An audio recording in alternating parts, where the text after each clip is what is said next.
welcome to the Deep Dive. Today we're plunging into a truly fascinating and often debated aspect of Christian life, this really intricate relationship between liberty and holiness.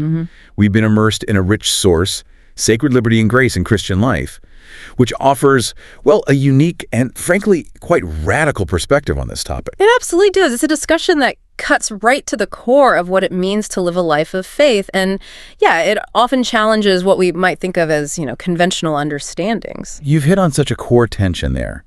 And what's truly kind of counterintuitive is that common fear, right? That grace might lead to carelessness. Right. The idea that if there are no rules, people will just run wild. Exactly.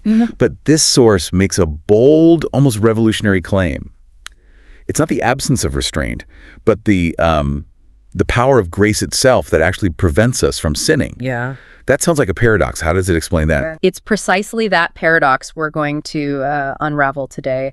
Our mission is really to dig into this concept, let the source challenge our preconceived notions, and hopefully illuminate what true liberty in Christian life really looks like. Okay, let's unpack this then. When you typically think of holiness, what immediately comes to mind for most people, I guess it's often about rules, discipline, a whole lot of saying no to things. Yeah, the restrictions. This perspective suggests that the very idea of freedom and holiness being incompatible might have been subtly introduced by forces aiming to bind us rather than, free us. And what's fascinating here is the source's assertion that if holiness is merely about self-restraint or following external rules, it's actually what it calls false holiness. False holiness. Yeah, it isn't true piety, but a kind of performative effort. True holiness, it argues, doesn't stem from external compulsion, but from an internal deep freedom. And this next point the source makes really challenges our assumptions, I think. Yeah. It asks us to consider, did you have freedom before you knew Jesus? Now, this isn't suggesting that faith removes freedom. Quite the opposite, actually. Think about someone with a bad habit, say, gambling. Okay. They might feel free to gamble, right, to walk into a casino whenever they wish. But do they truly have the freedom not to gamble? Can they just choose to stop? Often they can't because they're controlled by it. That's a really powerful way to frame it. If you only have the freedom to sin, but not the freedom from sin, are you actually free? Right. The source compellingly argues that when people are, in the middle of sinning, they might look free, but they are, in fact, enslaved. True freedom, then, is that profound ability to choose not to sin. It's liberation from the compulsion itself. So what does this understanding of true freedom then mean for, moral value itself? Yeah. The source uses this really striking analogy. It's about a dog's loyalty. Oh, yeah, I remember that. A dog's loyalty is admirable, sure, but it's not typically considered a moral virtue in the human sense. Why not? Precisely, because a dog lacks the freedom to betray. It just doesn't have that capacity for conscious choice in the same way. So if we connect this to the bigger picture, the source posits that moral existence and true value are only established on the premise of genuine freedom. Loyalty, for example, only holds that deep moral value if you also have the freedom and the capacity to be disloyal, yet you consciously choose loyalty. It has to be a choice. It's about conscious, uncoerced choice, yeah, not just instinct or, compulsion. That makes perfect sense. And it immediately brings to mind how often human religions, as our source points out, can fall into this trap of false holiness, striving for a certain state through self-restraint, focusing on the outward stuff. The Pharisees, for example, are presented not just as, the historical opponents of the gospel, but as a representation of humanity's kind of inherent religious tendencies in general. Right. And the core critique here is that these external efforts, they aren't born from true goodness or genuine love. The text highlights how even, Confucian teachings for emperors while promoting order were ultimately about control and societal respect. Not pure selfless love as God defines it. It's what Jesus summarized as doing good to be seen by others. It's an observation that really resonates, doesn't it? This idea of efforts being driven by an ought to be just for the sake of achieving something, like getting to heaven, rather than genuinely overflowing from a heart of love. Exactly. And this leads us to a critical distinction. Legalism fundamentally misunderstands God's nature. It operates on this belief that God's justice needs a fair accounting, like a balance sheet of good and bad deeds. A tally. Yeah, a tally. But the source emphasizes that justice brings judgment, while grace brings forgiveness. These two are mutually exclusive. You're either condemned or forgiven, not kind of both. You can't mix them. You can't mix them. Yeah. So legalism keeps people trapped in that cycle of self-condemnation and just endless striving, and it hinders them from ever experiencing the full blessings God actually intends through grace. So this foundational understanding then leads us to a really critical distinction. How do we actually live this freedom? How does it work in practice? The source shifts to a powerful illustration from the Apostle Paul, particularly his famous discussion in 1 Corinthians chapter 9, where he talks about his own liberty. Paul, who's like the champion of spiritual freedom, makes this fascinating declaration. He says he's free from all men, but then paradoxically, he says he's made myself a servant to all. Yeah, that does sound like a contradiction at first glance, doesn't it? It does. But the source clarifies that Paul's freedom is foundational because his salvation is by faith, totally independent of any external behavior. He is utterly free from the fear that his actions might send him to hell because he's justified by faith. Okay. This truth, his identity and security in Christ, that's the bedrock of his freedom. It allows him to live unburdened. So if his salvation isn't affected by his behavior, if he's truly free, why then does he choose to restrict his own actions? He says he became as a Jew to the Jews, as one under the law to those under the law, and as one outside the law to those outside the law. What's the motivation there? It's remarkably simple, actually, but profound. To win more people. This isn't about compromising truth for his own personal benefit, you know? It's a strategic, loving adaptation for the sake of the gospel. And the document also offers some practical advice here. When you encounter people caught in legalism, it suggests acceptance and just simply sharing truth. Not arguing. Right, because incessant argument can often just push them further away.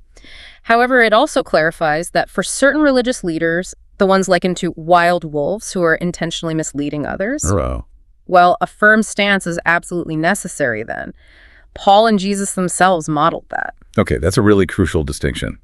So how should you, the listener, live your Christian life then, if not under this rigid framework of legalism? Yeah. The source outlines 2 guiding principles for behavior that stem directly from this freedom, love and faith. And it says true love isn't something you just manufacture by focusing on your own efforts, is it? Not at all. It's something that naturally overflows when you truly grasp how deeply you are loved by God through the gospel. It comes from receiving, not just striving. Yeah. And similarly, behavior that genuinely aligns with faith emerges naturally from consistently focusing on Christ, rather than by constantly scrutinizing your own actions against some rigid set of rules.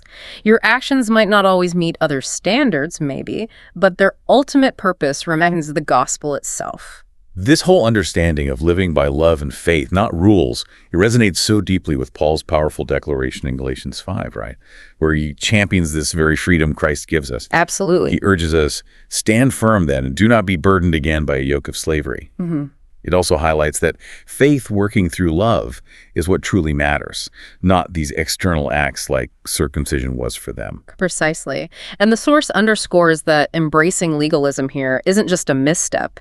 It actively contradicts the truth of grace. It's like that saying, a little leaven works through the whole batch. It can sour everything. And Paul doesn't just stop at theology. He gets incredibly practical in Romans 14. He shows us how this freedom plays out in our everyday interactions, especially when, our personal convictions differ from those around us. Yeah, that's super helpful. He advises us to accept the one whose faith is weak without quarreling over disputable matters. This is where it gets really relatable. One person might feel free to eat anything, maybe meat sold in the market, while someone else, perhaps still wrestling with old traditions or laws, might only eat vegetables because they're still feeling bound by old food laws. And the key insight here is actually quite surprising for many people listening. The source says that those who rely on the strict observance of laws are actually the ones considered weak in faith. Oh, interesting. So it flips it. It flips it. The strong, those who understand their profound freedom in Christ, shouldn't look down on them, and the weak shouldn't judge the strong. The critical point is that salvation isn't determined by these outward acts. It's a matter of conscience, yes, but more importantly, it's a matter of grace. This then leads directly to Paul's powerful kind of overarching statement in 1 Corinthians 10, which ties it all together. All things are permissible, but not all things are beneficial or constructive. And this concept of beneficial, according to the source, is rooted solely in the purpose of the gospel. Okay, so it's about the gospel impact. Exactly. You wouldn't deliberately sin openly if it would hinder someone from receiving the gospel because your life is ultimately for God's glory. The source beautifully contrasts grace, which says you can do X, with law, which says you cannot do Y. Grace focuses on freedom and what you can do, leading to a more joyful, unburdened life, while law is all about prohibition. So how does this apply to, say, everyday issues? Like the source talks about eating food out in the market. Right. It says basically, eat whatever is sold without raising questions of conscience. Go ahead, that's fine. But then it adds this crucial caveat. If someone tells you it's been offered to idols, do not eat it. For the sake of the one who told you and for the sake of conscience. Okay, so explain that. Whose conscience are we talking about? Yeah. And that's the crucial distinction. It's not your conscience. Because in Christ, the source emphasizes all things are clean to you. You have that freedom. It's about not causing their weak conscience to stumble. Ah, okay, so it's about the other person. It's about the other person. You glorify God by considering others, not by rigidly adhering to your own freedom without any care for their spiritual journey or where they're at. It's almost like the source is telling us, look, your profound freedom in Christ, that deep understanding you have, keep that between yourself and God. That's your foundation? Your personal relationship. But then, the moment you step out into the world, that freedom isn't just about you anymore. It becomes a powerful tool, not for self-indulgence, but for how you impact others. So how does this principle, balancing your personal freedom with consideration for others, play out in the trickiest, most sensitive situations?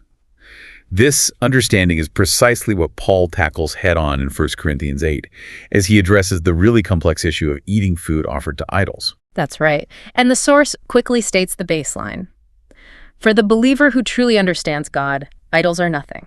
They hold no real power, and food offered to them is just food. Okay, straightforward enough. However, it immediately qualifies this by noting that not everyone possesses this knowledge. Some people, especially those maybe recently coming out of idol worship, still perceive such food as defiled, as unclean, and their consciences, being weak, are indeed defiled if they eat it feeling that way. So while the food itself doesn't change God's view of us, the source warns, be careful, however, that the exercise of your freedom does not become a stumbling block to the weak. But what exactly does it mean to stumble in this context? Because it's a powerful word, stumbling block, and the source spends quite a bit of time clarifying it. Yeah, this is truly the deepest point, I think. If a weak person, someone with that defiled conscience, sees you, a person they perceive as having knowledge, maybe a leader or just a mature believer, eating in an idol's temple, for example, they might be emboldened to eat it too. Now, even though you are truly free and you're acting without guilt, they will eat it with a defiled conscience, feeling wrong about it. Right, because their understanding isn't there yet. Exactly. And this is described as that weak brother or sister for whom Christ died, being ruined or perishing because of your knowledge, because of how you used your freedom. And ruined or perishing, we need to be clear here. It isn't about losing salvation. That's critical. No, the source is very clear on that. It clarifies it means failing to reach God's intended blessings or the expected standard for their life. It's like when the thief, often interpreted as the devil, manages to draw them back under the influence of the law. Ah, back to striving. Back to striving, leading to self-condemnation and preventing them from experiencing the fullness of grace. It's a serious spiritual setback, even if not eternal loss. Okay, this is critical to grasp then. The source emphasizes that grace itself does not inherently cause people to sin.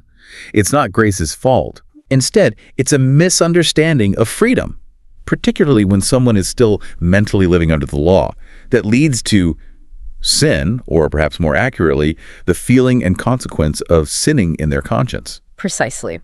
The weak person, who genuinely believes they will sin if not constrained by rules, will indeed experience self-condemnation when they act freely, but without truly understanding or being rooted in grace. So, two individuals might do the exact same thing, eating that idol-offered food. Same action. Same action. But one acts in true freedom without any guilt, while the other acts in doubt, feels condemned, and is plagued by guilt, effectively perishing or being stunted in their spiritual walk because of it. Wow. This perfectly illustrates the challenge then. Yeah. You are completely free. You can do anything in the realm of faith within the bounds of love and the gospel. But your freedom must be exercised with profound care, with wisdom, for those around you who are still weak in faith, still growing. You adapt your behavior for their benefit. Not because your freedom is somehow compromised or taken away, but because your love compels you to build them up, not tear them down. That's the heart of it. We've truly taken a deep dive today into sacred liberty and grace in Christian life. And this isn't just, abstract theology. It's about how you live day to day, how you relate to others, and how you embody what you believe in every single interaction. Absolutely. The core takeaway, I think, is this profound link. True holiness is rooted in true freedom, that freedom from sin, not just a freedom to sin.